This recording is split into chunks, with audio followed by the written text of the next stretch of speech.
Lights, camera, action. Welcome back to Flick Flash, another episode of Prime Video's other epic fantasy series. The Wheel of Time is about to begin.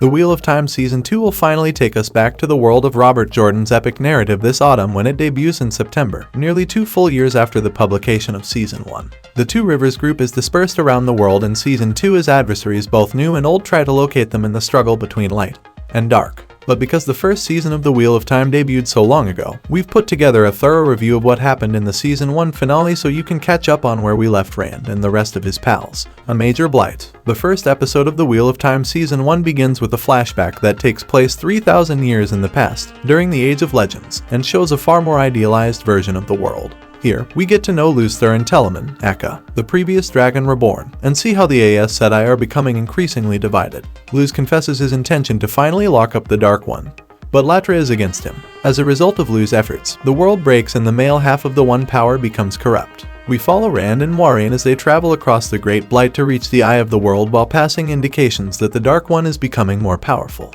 Rand, who frequently experiences dreams, sees Moiraine being killed by a figure known only as the Man when they are traveling. The man continues to make fun of Rand's genealogy, which causes Rand to stab himself in the back with his sword to wake up. Rand then requests that Moiraine teach him how to utilize the One Power, but she declines out of concern that he could become consumed by the madness that comes with men channeling. Instead, she presents him with a sangreal, an object that would significantly increase his skills when he is compelled to use the One Power to attempt to expel the Dark One once more. True Dara, Egwene, Perrin, Lan, and Nynaeve are dealing with Rand and Moiraine's abrupt departure in the Fal Dara city. Egwene is adamant about going with them, but Perrin talks her out of it. After their evening together, Nynaeve informs Lan that she had been following Moiraine all along from the Two Rivers and offers to show him how to do the same. Horns sound throughout town later in the day, warning that the armies of the Dark One are approaching the city. While Moiraine informs Rand that only by destroying the Dark One personally will they be able to halt his armies, Rand and Moiraine see the army in the Blight. The mayor and council prepare for the invasion. With his warriors, Lord Aegir intends to keep them off at the Tarwin's Gap fort.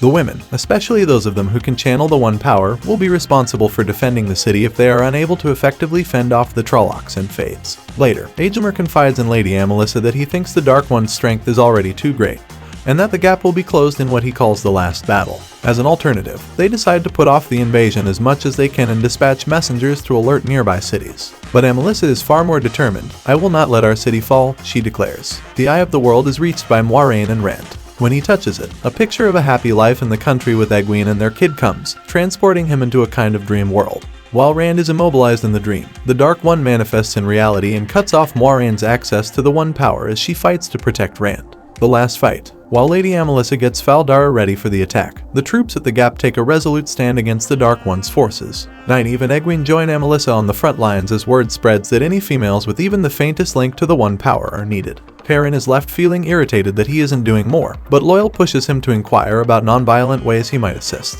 In Fal Dara's throne room, they join a group of men who are tearing up the floor. They are searching for the Horn of Valor, a legendary item that was meant to be blown at the last battle in order to call out assistance to fight with the forces of good. During his suffering, Perrin notices Padan Fain, the merchant from the season opener, a familiar face from the Two Rivers. Rand notices that something is off when she returns to the Dream Realm. Time freezes as he keeps asking himself why this is the case, and the Dark One enters. He informs Rand that this might be a glimpse of his future and that he can demonstrate to him how to use his powers to change the world as he sees appropriate.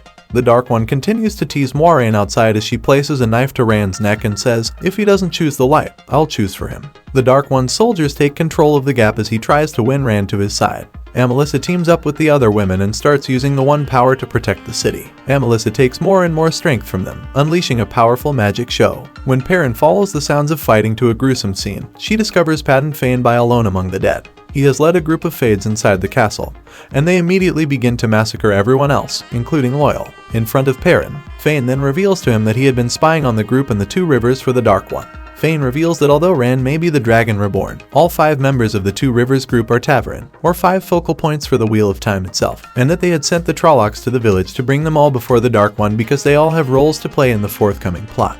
A quick image shows Mat Cauthon standing in the shadow of the White Tower, the center of the Aes Sedai's power, as he argues that we require balance and that some Ta'veren will gravitate towards the dark. Deciding on the light, Rand will not give in to the Dark One's seductions. He ultimately awakens from the dream world and creates the Sangreal, channeling the one power to drive the Dark One back to whence he came from, seeing that Egwene does not desire the same easy existence he does. Lady Amelissa is instructed to stop channeling the power by Nynaeve because they have successfully repulsed the invaders, but she is unable to do so as the power starts to disintegrate the other channelers. Only Egwene makes it through the trauma once she eventually succeeds in cutting herself off. Rand informs Moiraine at the Eye of the World that he won't be going back to his buddies since he saw the madness trying to seize him as he was channeling. He begs her to inform his friends that he has passed away out of his fear that one day he would kill them, then sets off on his own without telling her where he is going.